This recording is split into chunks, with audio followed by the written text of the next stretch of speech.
Hello, I'm Nate, aka B-Tier Mutineer, and today I'm bringing you a beginner's guide to The Outer Worlds 2. I've been playing this quite obsessively since the weekend, and I am loving every second of it. For me, this is better than any RPG that has come out in the past 4 or 5 years. Before I make a full review as well as more in-depth guides for specific builds and such, I figured I'd start with a simple beginner's guide, taking you through the basics of what you need to know before you start playing to have an easier and more fun time. There will be separate sections, so feel free to skip to a specific timestamp if you have a particular thing you want to learn about.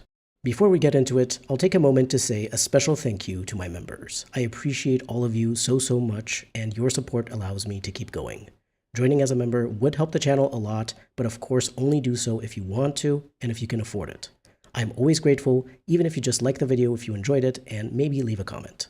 Back to the guide. Starting with character creation, this is the longest section of the guide because you are most likely to make the most mistakes right at the start. After you customize your character's appearance, you'll have to choose their background, traits, and tagged skills. Your background in The Outer Worlds 2 matters far more than you'd think, giving you a lot of extra dialogue options and interactions in the world. There's 6 background options: ex-convict, gambler, lawbringer, professor, renegade, and roustabout.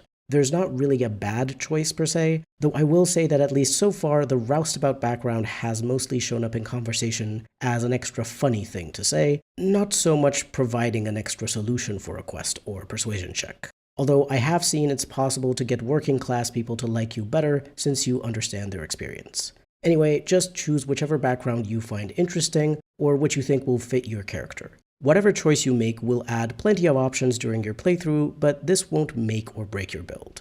Now, traits are very interesting. Normally, you can choose one positive trait out of a list of 8. However, you can also choose a second positive trait if you accept one negative trait out of the 3 available ones: abrasive, dumb, and sickly. Here's what the positive traits do at a quick glance and what I recommend them for. Brawny gives your character a knockdown ability when using a melee weapon. It will also give you access to some special interactions in the world, like for example forcing jammed doors open. I recommend this if you want a strong melee build that likes to attack enemies head-on, but it's also good as an alternative way to open jammed doors if you don't want to use the engineering skill. Brilliant is one of the best positive traits because it allows you to tag an extra skill at character creation, meaning you can start with an extra skill at level 2. It's also good because tagged skills can be improved further than non-tagged ones. Brilliant will also give you special options in dialogue and in object interactions, so overall this is a great trait regardless of your build. Heroic reduces the charge time of your companion's abilities by 20% and also offers extra options in various interactions. The best use of this is if you want to make a leadership build to improve your companion's effectiveness in combat. Innovative gives you a bonus when crafting ammo, throwables, and resources, which creates double the regular amount of these consumables, and also gives you quite a lot of options in dialogue and world interactions for alternate ways to solve things. It makes crafting ammo, grenades, and inhaler charges a lot easier since you'll overall need 50% less crafting materials. So this is a great trait to choose for any build that uses guns, explosives, or even just gets involved in direct combat a lot, meaning that you'll use inhaler charges for healing more often. Lucky gives you a 5% bonus to your critical hit chance, but far more importantly, it adds a bunch of special interactions. The bonus to crit chance is very small, so the only reason you'd choose this is so you can see those extra lucky interactions.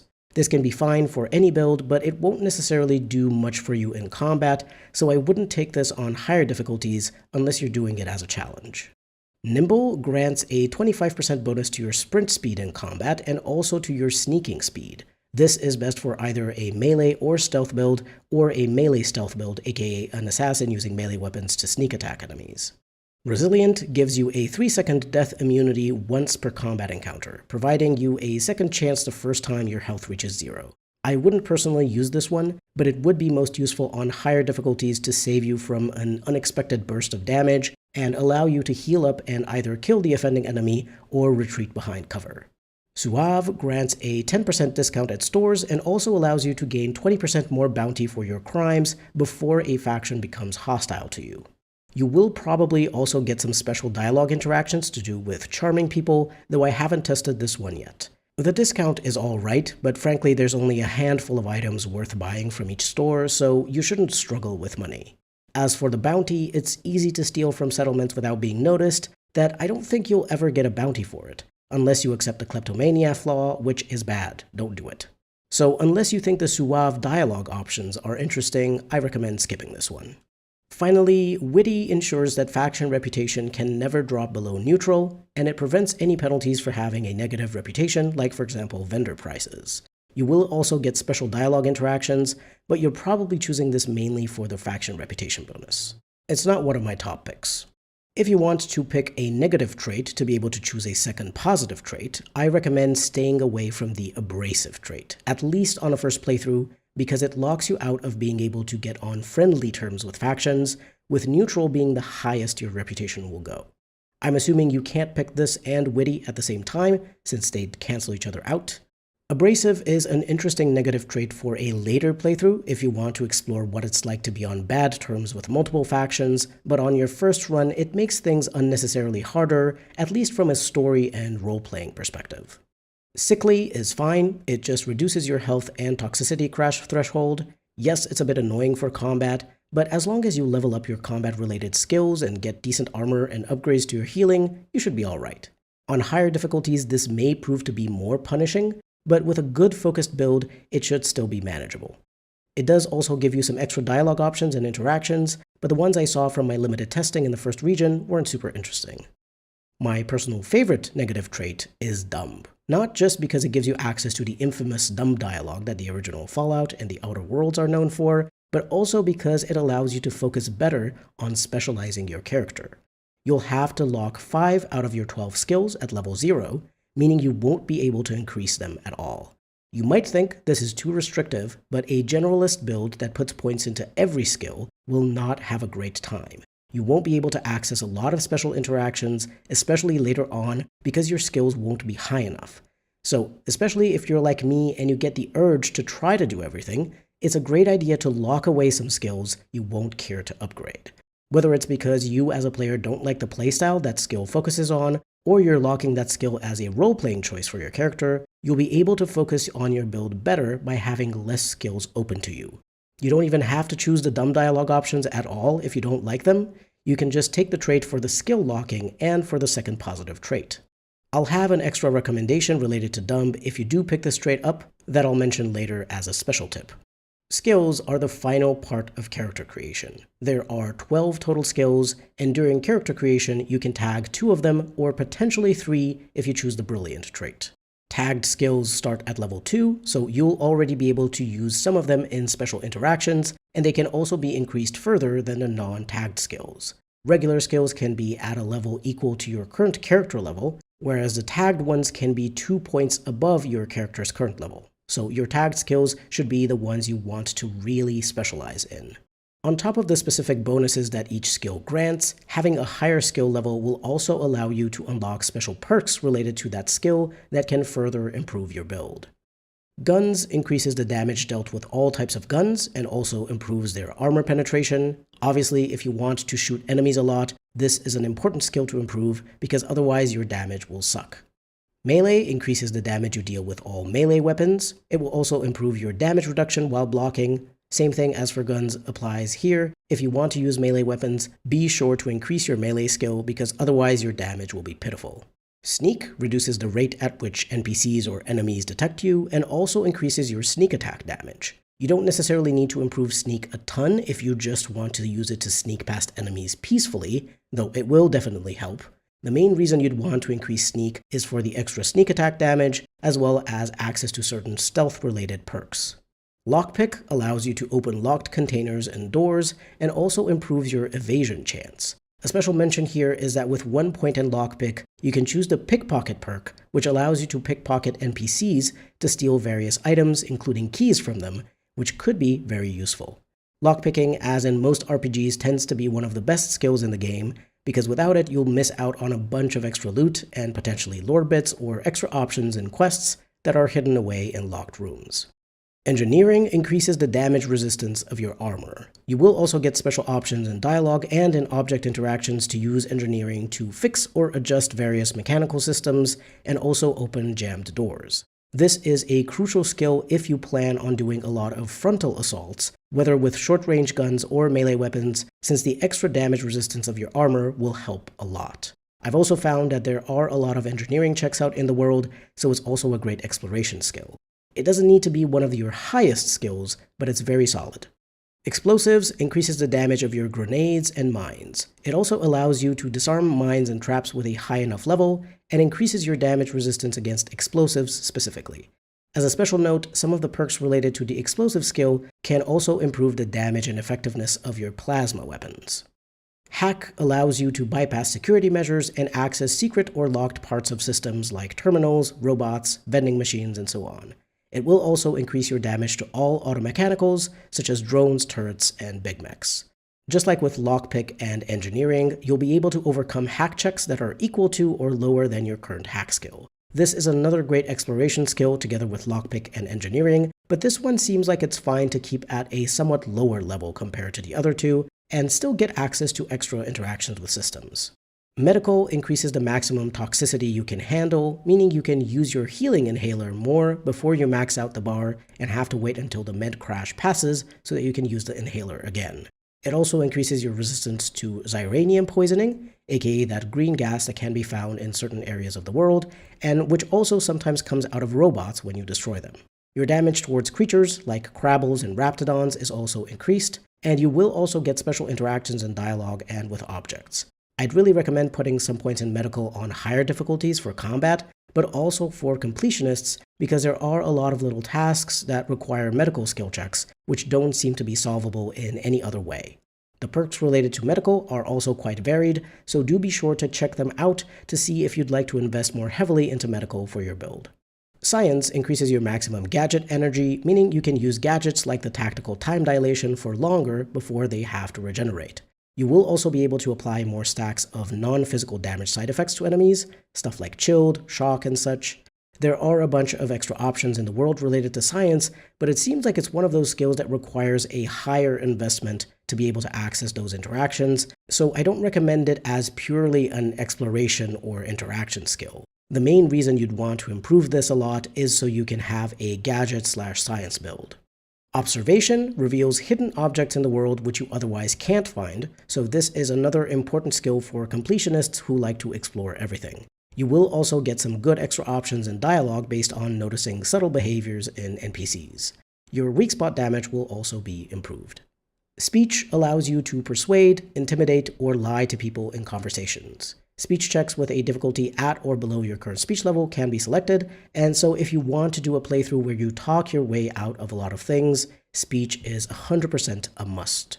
You'll also get extra damage versus humans. There's a perk called Space Ranger that will also grant you a plus 2.5 general damage bonus per level of speech, which is nice if you still want to be decent in combat, but mostly want to spend your points in speech and other non-combat skills for dialogue and quest options.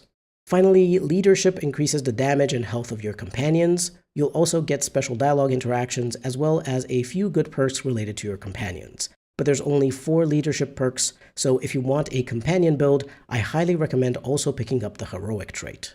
As you can see, all 12 skills obviously have their uses and can be a viable part of a build.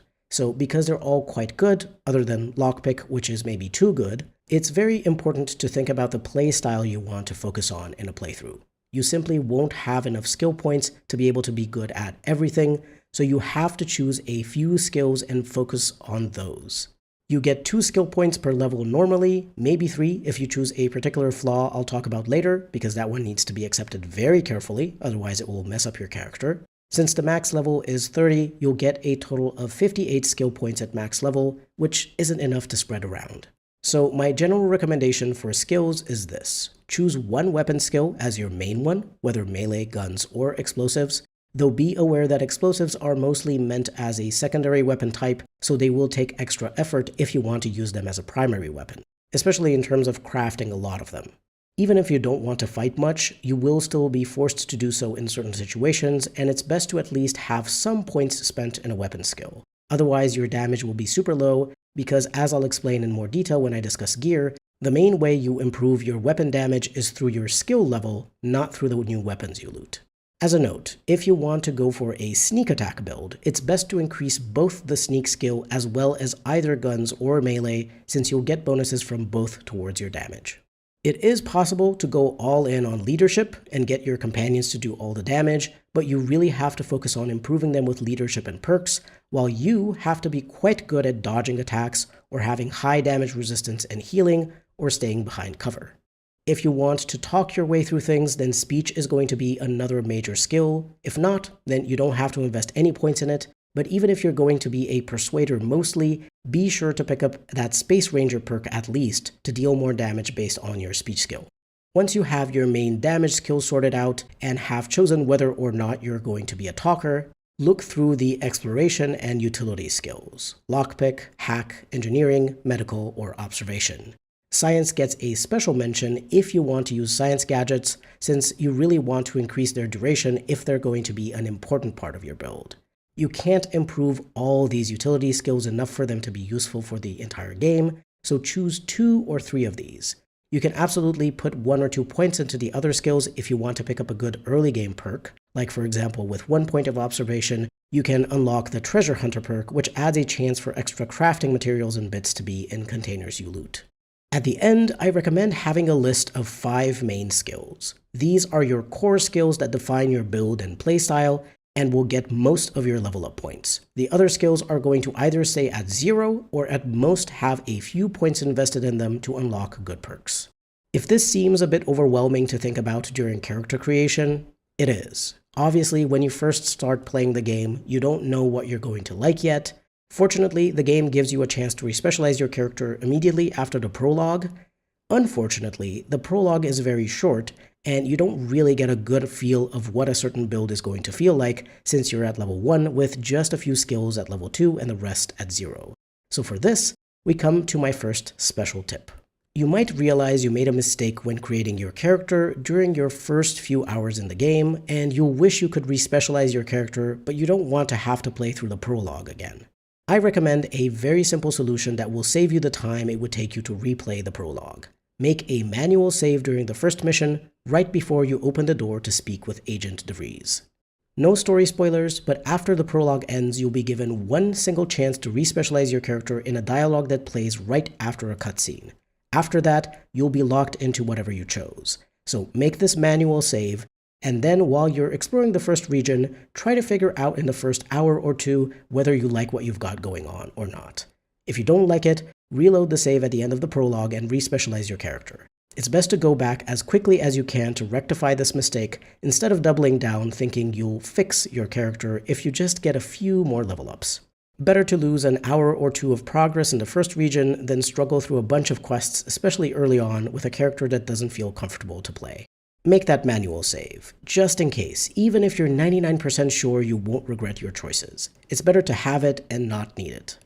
This was everything to do with character creation. Now let's talk about character progression, aka leveling up. Whenever you level up, you'll gain 2 skill points that you can spend on any of your skills as long as they aren't too high. Remember, untagged skills can be at most equal to your current character level, and tagged skills can be 2 points above your current level. On top of skill points, every 2 level ups starting at level 2, you'll also gain a perk point, meaning that over the course of the game, if you reach the max level of 30, you'll have 15 total perk points to use. Perks are special passive abilities that are related to 1 or more of your skills, and which add a special bonus, extra interaction, or ability to your character.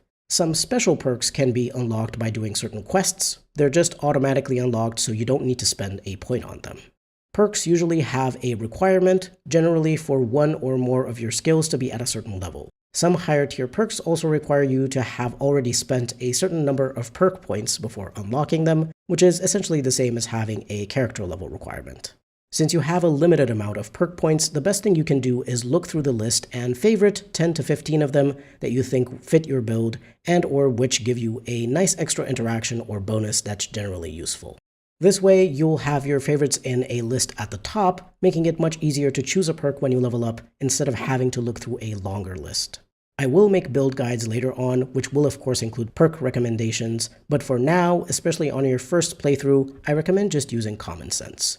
Choose perks related to the skills you use the most and which sound like they're going to improve what you're already doing. but I will highlight a few perks that require no or very low skill levels and which are generally useful.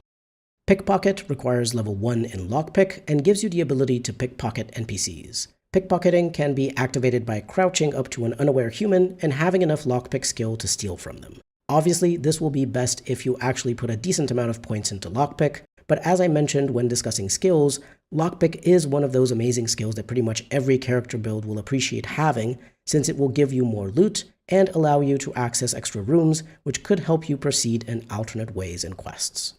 Treasure Hunter requires level 1 in observation, and it grants a chance to find extra bits or crafting materials when looting containers. Even if you don't want to put any more points into observation, this will make it easier for you to craft ammo and mods from the extra crafting materials, but also just have more money since you can sell those materials if you don't need them. Inspiring Commander requires level 1 in leadership and causes every kill you or a party member scores to charge both companions' abilities by 10%. If you're taking your companions along with you, even if you don't want to invest into leadership much, this is an amazing perk since your companion's special abilities have a lot of utility. For example, one companion can taunt enemies and take the pressure off of you for a while, other companions can heal you, and so on. So don't sleep on this. Using companion abilities more often is always great. Restricted Access requires level 1 in Hack and gives you access to the restricted inventory of vending machines, which means they'll have one or more extra items for sale, which will generally be more useful than their standard stock of ammo, healing items, basic mods, and crafting materials. Unless you want to make a character who is bad with technology as a role-playing choice, this perk is very useful since it could give you more useful mods or other higher value items. Keep in mind the inventory of vending machines is random, so you'll have to come back every once in a while to check if anything's changed. Connoisseur requires level 1 in medical and increases the healing you get from food and drink items outside of combat by 25%. You also get 25% more inhaler charge from the drugs you loot or buy. Healing is a super important part of the game if you're often finding yourself in direct combat, so both the easier healing between fights and the extra charges for your inhaler are extremely useful. Pharmthusiast requires level 2 in medical, but it has a powerful effect which can help most characters, so that's why I'm including it. You will get an additional primer slot for your inhaler, meaning that you can use multiple primers at once, aka you'll get extra healing or other positive effects from using an inhaler charge. But keep in mind, the total toxicity of all the primers you're using is combined. However, this perk also reduces the toxicity received from using the inhaler by 25%, so it's just an amazing upgrade for your in-combat healing.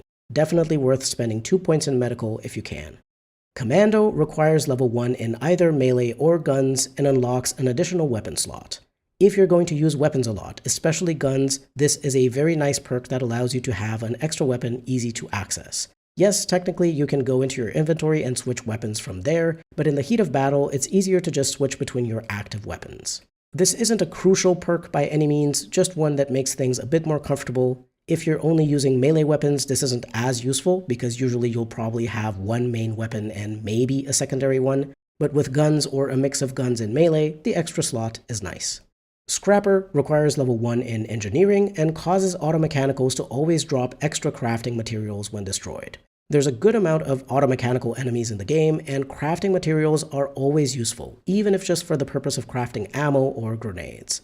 Finally, as a special mention for a stealth build specifically, I highly recommend picking up Tracker, which requires level 3 in observation. It will reveal all hostiles on the minimap, showing their exact positions and also the direction they're facing in, even if they're outside of your field of view. Super useful if you want to sneak around them, either to sneak attack them or to pass by them peacefully. Moving on to the final aspect of your character's progression, the optional flaws. Flaws are permanent passive abilities that offer positive and negative effects for the player at the same time. You can acquire flaws by accepting them when the game offers them to you based on your repeated actions. Remember, flaws are entirely optional, so feel free to refuse any or all of them if you don't like their effects. The game will usually offer you a flaw once you've done a particular type of action a certain amount of times. For example, if you fight a lot from behind your companions, you can get offered the Dependent flaw, which reduces your general damage by 10%, but increases your damage against enemies recently attacked by a companion by 25%.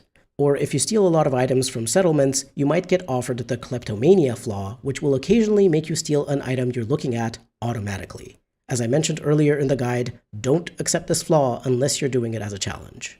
I won't go through the entire list of flaws because it's long, but also because they are obviously based on your playstyle, and even if they are related to an action you've already been doing, it doesn't always mean you will like the effect of the flaw. But I will highlight a few flaws that are worth talking about. First and foremost, do not pick flawed, because it will force you to accept every single flaw the game offers you from that point onwards. Yes, it will give you an extra perk point every 5 levels, which is really just 6 extra perk points in total, but it's just not worth it unless you're doing it as a challenge. In a first playthrough, this is absolutely awful and makes the game extremely hard. Please do not do this to yourself. One flaw I find super interesting, and which I personally enjoy using, is easily distracted. This causes you to need to level all of your skills equally, but it grants you a 3rd skill point per level up. You can unlock this flaw by putting points in a number of different skills, unsure how many, likely to do with putting points into skills that aren't tagged.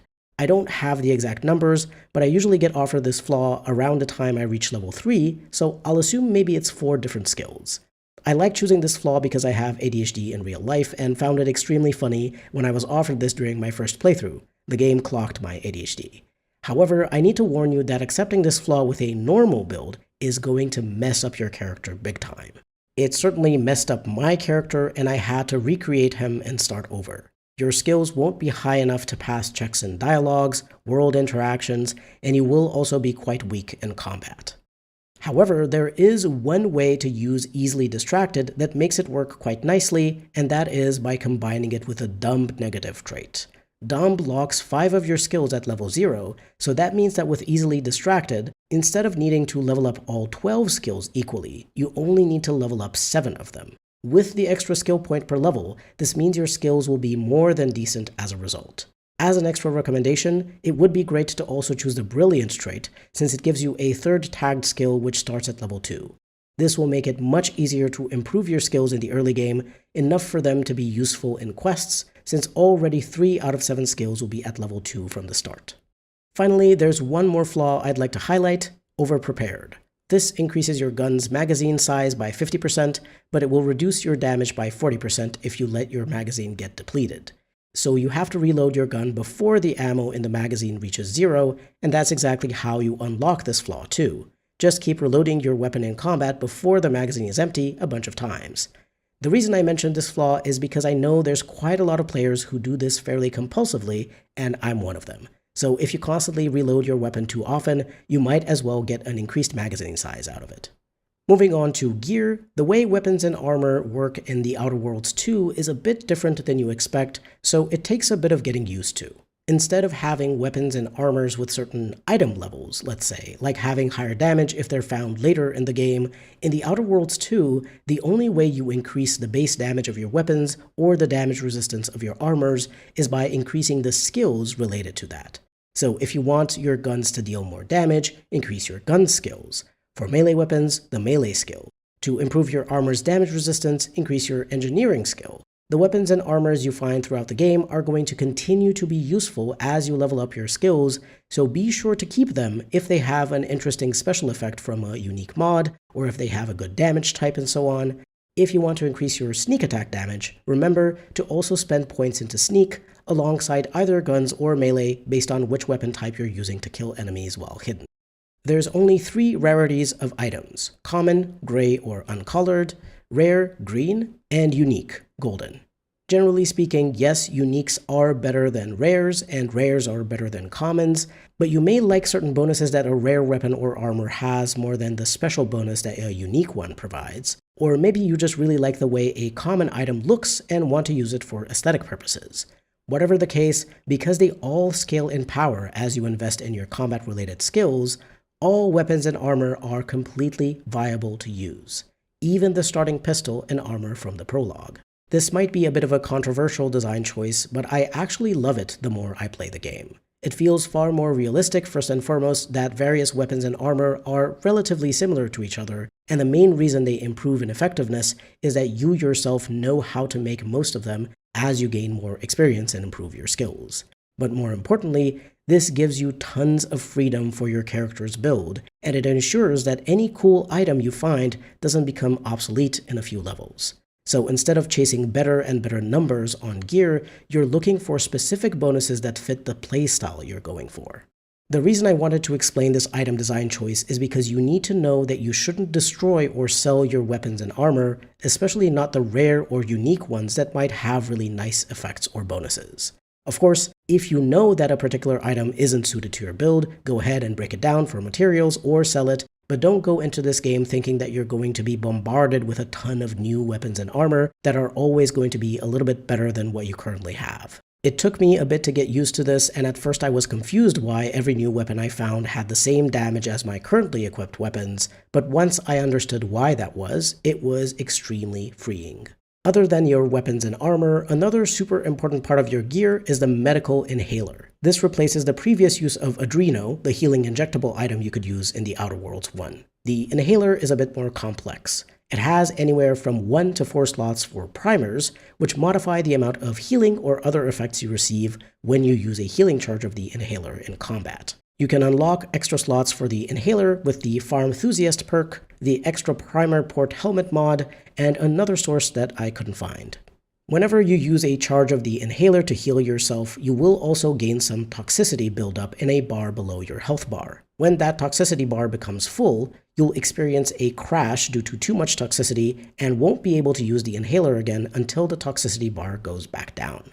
There are ways to reduce the toxicity buildup, but do keep in mind that even if you do have a bunch of perks and other effects that reduce toxicity, you will still be limited in the amount of times you can heal in combat before you reach that med crash and have to wait. The way you get extra uses or charges for your inhaler is by looting or buying various pharmaceuticals, and you can also craft inhaler charges at a workbench out of 4 crude biomass and 1 nicotine. I believe this recipe should be unlocked by default. You can find all sorts of primers for your inhaler as you play the game, so do be on the lookout for these, since they can be very useful in boosting the healing you get from the inhaler, as well as potentially adding other effects to it. Outside of combat, you will be able to heal up to full by consuming food items you loot or buy, which makes food items far more valuable to loot than in the first game, since now they have an actual use other than just to sell. You don't have to manually go in your inventory to consume certain foods or drinks. You can just automatically use them by pressing the same button you'd usually press to use your inhaler, just when you're out of combat and have food items available. I'll quickly mention mods, aka modifications. You can buy some weapon, armor, and helmet mods from vendors, as well as find them as loot, and you can also obtain crafting recipes for mods to make them yourself. You can attach mods at a workbench, which can be found in your spaceship or in settlements. The first companion you unlock also gives you access to crafting whenever you want, if they're in the active party. There isn't much I can say about weapon mods other than the fact that you should use your common sense and look for the mods that give you bonuses for your preferred playstyle. I will mention one type of weapon mods in particular, which change the damage type of your weapon from physical damage to something else, like plasma, shock, cold, or corrosive. If you're using weapons dealing non-physical damage, remember that enemies have resistances and weaknesses to certain damage types. So it's good to keep a variety of weapons with different damage types in your inventory to have something that will work against each enemy type. For example, automechanicals are weak to shock, but immune to plasma, so try to use shock weapons against them if you can, but more importantly, don't use plasma. If you have a sneak attack build, there will be mods related to dealing higher sneak attack damage that you'll want to pick up. For armor mods, the ones I found in the first region grant bonuses to a certain type of damage resistance. The one I like to use is called Defensive Plates and gives a smaller bonus of plus 10% to all damage resistance. Other mods have a higher damage resistance bonus against one certain damage type, like explosives or corrosion, plus potentially a tiny bonus to physical damage resistance. Since I don't like switching my armor, I prefer the 10% resistance to everything. But if you want to have specialized armors to fight each enemy type, that's definitely a good option, though it's likely more important on higher difficulties. There will be other armor mods you can find, of course, with bonuses related to your healing inhaler, companions, your current health, or using a certain gadget like time dilation. There's too many mods to discuss them in a beginner's guide, so just like with perks, I recommend you use common sense. Finally, helmet mods can offer you some good resistance or utility bonuses. I recommend the utility mods that unlock an additional slot for a weapon, an extra grenade type, or an extra primer for your medical inhaler.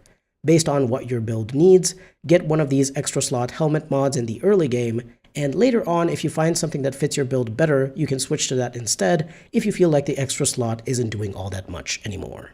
I also have 2 small tips related to the high security lockboxes you can find by exploring and which you can open when you go back to your ship. First and foremost, you'll need advanced decryption keys to unlock them, and you can find some as loot, but you can also occasionally buy some from vendors. So remember to check to see if a vending machine or merchant has a decryption key for sale.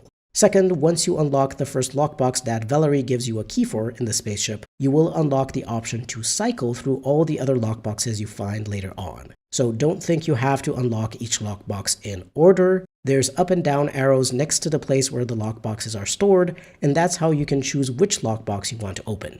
I mention this because most of the items in the lockboxes are situational. Super useful for certain builds, but completely useless for others. So focus on opening the lockboxes with items that are actually useful for you.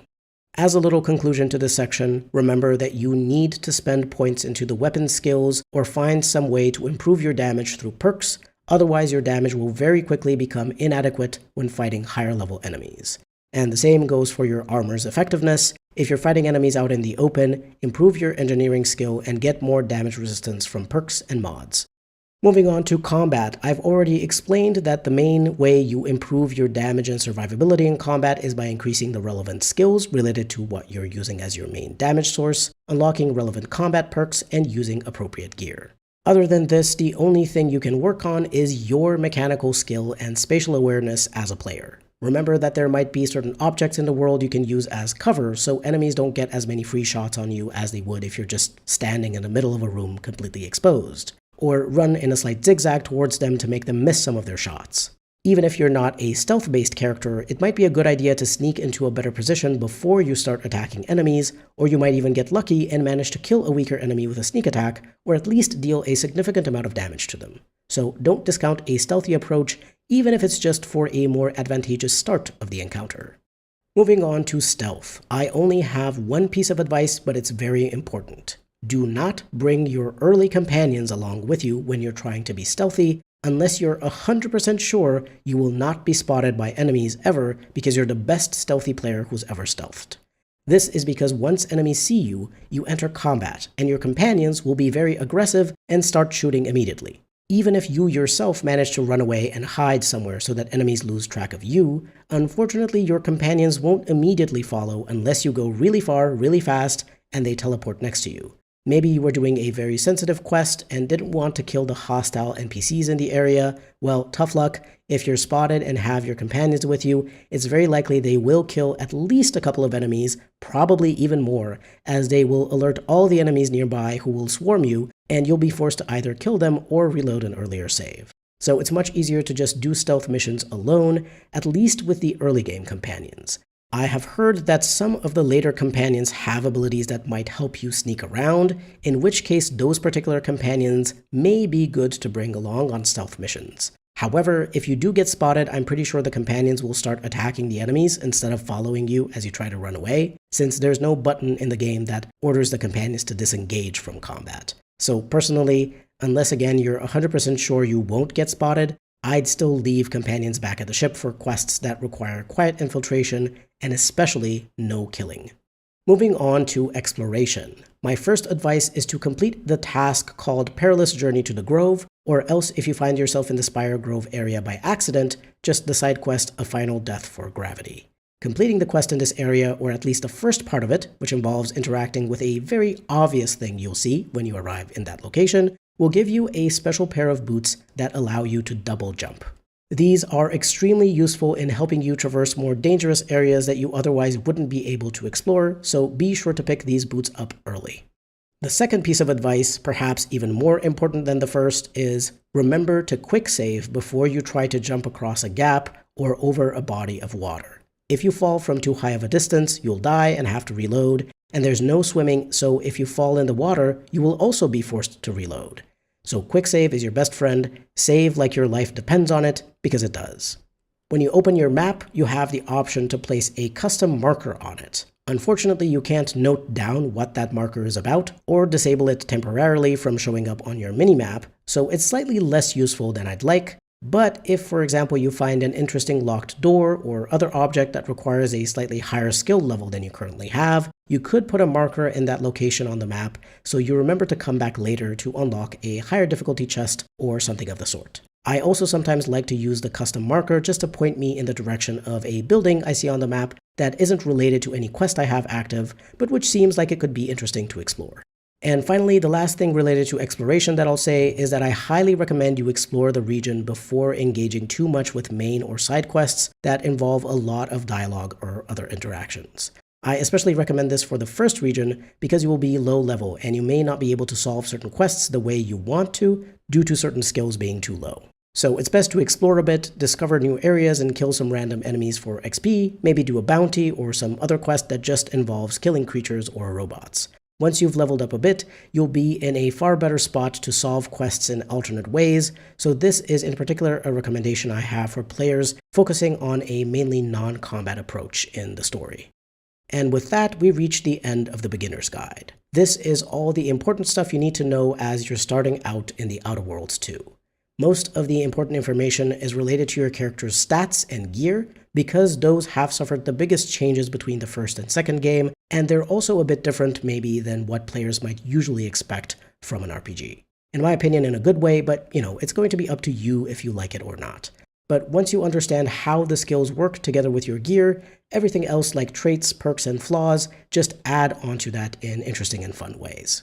Anyway, I hope you found this beginner's guide to the Outer Worlds 2 useful. This is all based on my personal experience during my first 30 hours of the game, so of course there may be extra things I discover later on. If I do find out something I think is worth sharing, I'll definitely make a tips and tricks video with those extra recommendations. Please do share any advice you think I missed that would be useful for beginners in the comments, since obviously I'm just one person and there's only so many things I could think of. If you enjoyed this, stick around for future guides and videos I plan to make about the Outer Worlds 2 and other games I care about. And do let me know if there's some specific type of guide you'd like to see for the Outer Worlds 2. I'm absolutely open to making content for it because I love it. Feel free to leave a like, comment, subscribe, or maybe become a channel member. Everything helps. This has been B-Tier Mutineer. Thank you very much for watching, and I'll see you next time.